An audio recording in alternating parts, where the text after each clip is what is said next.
Hey guys, I was talking to a friend of mine that I met on YouTube called Zechariah, and I promised him that I'd do a video on how to become a little less useless. Well, actually, we hadn't really decided on what kind of video I would do, but I've always been very big on self-sufficiency and the ability for a person to be able to create their own employment or to be able to be a contributing member of society. So in talking to Zechariah, we were just kind of musing about, when a country goes into recession and times are hard, how will people be able to survive when all the social networks and things that people are used to having collapse? And I'd given this quite a bit of thought before I'd even started building my workshop and accumulating all the things that I have. And I came to the conclusion that it should be everyone's goal, or at least one of their goals, to become less useless and less of a burden on society, and the way to do that is by being able to contribute some form of useful skill. And it kind of had an impact on the way that I saw life, because I'm qualified as a school teacher, and I'd worked in the education system for quite a long time, and I very quickly came to the realization that as an educator I'm taught how to teach a curriculum that someone else had already designed and already said that this is what we have to teach people. And when I really started to think about it, I figured that I really didn't have the experience to create this education system for myself. And that kind of really started to concern me, because until you do something, you kind of know how to do it in theory, but you don't really have any understanding of the work it takes to do that kind of job in practice. And as my career kind of went on, I'd worked in the building trade, and I'd worked for universities and colleges, and then I became a professional firefighter for a while, and then of course I moved to Norway with my wife and family. And it kind of dawned on me that unless I made an effort to make myself less useless, or more useful actually in society than what I was currently, then there would never be a change. So I came to the realization that in a society where people start to take things for granted and they can always go out and buy something new, this attitude only really exists when people have loads of money. When people no longer have the money to go out and buy new things to replace things that break, then people start to focus on repairing items that they have, and they start to value what they have to the point that they don't just go and drop it in a skip and get rid of it. So I came to the conclusion that maybe a good skill to have would be the ability to look at something and understand how it works and be able to repair it. Now, I didn't come up with this on my own. My father's a very talented guy. He can fix anything and build anything, whether it's made from wood or metal or anything like that. He made his own machines and used to repair tractors, and he's built I don't know how many houses, hundreds of houses. He can repair diesel engine, petrol engine, things like that. So and my grandfathers on both sides of the family were pretty much the same as well. There wasn't anything that they couldn't fix or repair, and I had brothers that were engineers, so I was kind of the lame duck of the family that couldn't really do anything useful other than teach from a book. So I made the decision that I want to start just working on things bit by bit and improve my skill set, and that started with buying a lathe. I bought a lathe that was quite badly damaged. Someone had crashed the cutting tool into the chuck and stripped a bunch of gears and sheared pins, and there were damaged bearings, and it was quite badly worn. So I took this lathe and I disassembled the gearbox, and I figured which gears were broken, and then I had to repair the entire gearbox, press out all the bearings, put in new bearings, preload all the bearings in the headstock, fix the electrical cabinet. And of course, bear in mind, I had no idea how to do any of this. I mean, my degree was in education, and primarily in human movement science, which is like sport. And then my secondary was biology. So I had to spend a lot of time to learn how to be able to repair this lathe. But within about 4 months, I had it all apart and repainted and reassembled. And I figured that the lathe was a little bit too hobby level for me, so I sold that, and then I upgraded and bought a bigger lathe. And bit by bit, I took on projects that were a bit more challenging and complex, and it required me to do a lot of reading and a lot of research on the internet. And over the last 10 years or 10 and a half years, I ended up building up to this workshop that I have here now. And one of the things that is really important in becoming a little less useless and becoming a little bit more of a contributing member of the society in which you live is tackling the fear of failure. The fear of failure is something that paralyzes people. I mean, any form of fear it causes paralysis in a person where they're not able to think straight, not able to move forward and grow as a person. So you have to deal with the real possibility that you might fail, but you have to ask yourself, what's the worst thing that can happen if I do fail? Okay, I'll lose some money and I'll lose some time, so what? So what? Who cares? I mean, you're embarking on this journey to educate yourself and to hopefully be a resource for other people and not least your own family. So if you fail in the process of learning, big deal.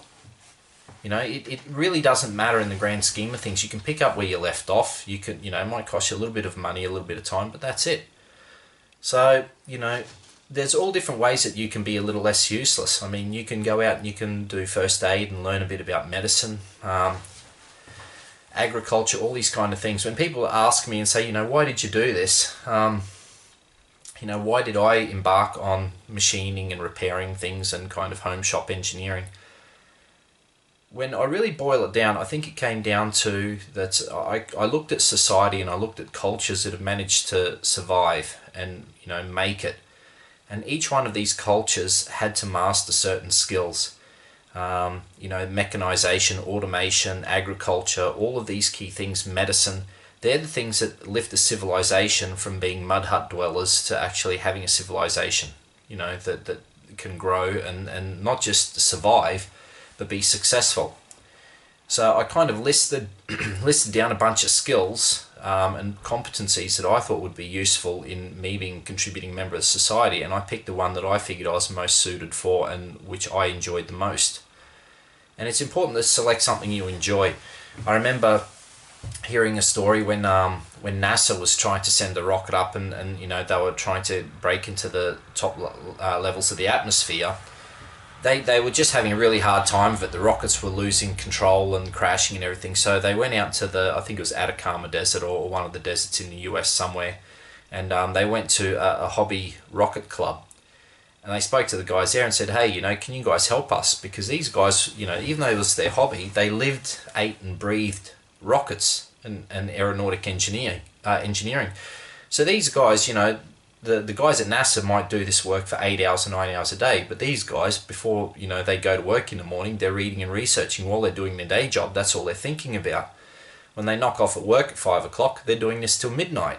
So these guys, in a very short time, like within, I don't know what it was, I do remember reading this, but I recall the figure like if a person has an interest as a hobby, then they become an expert in that topic in half the time of someone with a formal education in that field.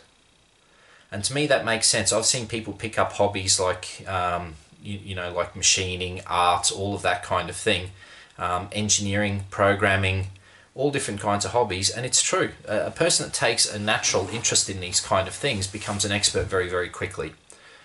So my advice to you, if you want to be a little less useless, first of all, deal with the fear of failure. Get that out of your mind. Next thing is select a skill that is going to contribute to a successful functioning society that will be valuable, if tough times, come knocking at your door. We live in a very peaceful time here, but it hasn't always been like that. There's been the Great Depression, there's been wars over time, there's been times of joblessness for many people. Select a skill that is something more than just sitting in an office, because at the end of the day, when the chips are down, people need food on the table, they need their leaky roofs fixed, they need their cars running, they need their tractors to be able to operate in order to produce food. So break down the simple skills that you think will be necessary, do some research, and then just make a start. I mean, don't go into debt for any of this kind of stuff. I don't owe any money on any of my machines. I just started at the bottom and repaired and sold and bought another machine and repaired that one, sold that. So over time, you can actually get a very good understanding from, things like agriculture to machining to medicine to even being able to make clothes or implements like blacksmithing. All it takes is time and a willingness to learn. And the rest of it can be made up with just motivation and bartering with people for different components and just waiting for the good deals to come up.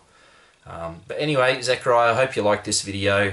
I know it's not really a survivalist video or a homesteading video, but I grew up on a farm. We grew all our own food, we repaired all our own machines, we did everything ourselves. You know, we were self-sufficient for the most part. My mother made all our own clothes. We were used to doing everything for ourselves, and I think these times are going to be upon us again. I think that, you know, we've enjoyed the good times for a very long time, but I think you have to have a look at yourself critically and say, when the chips are down, why would anyone want to pay me for the skills that I have?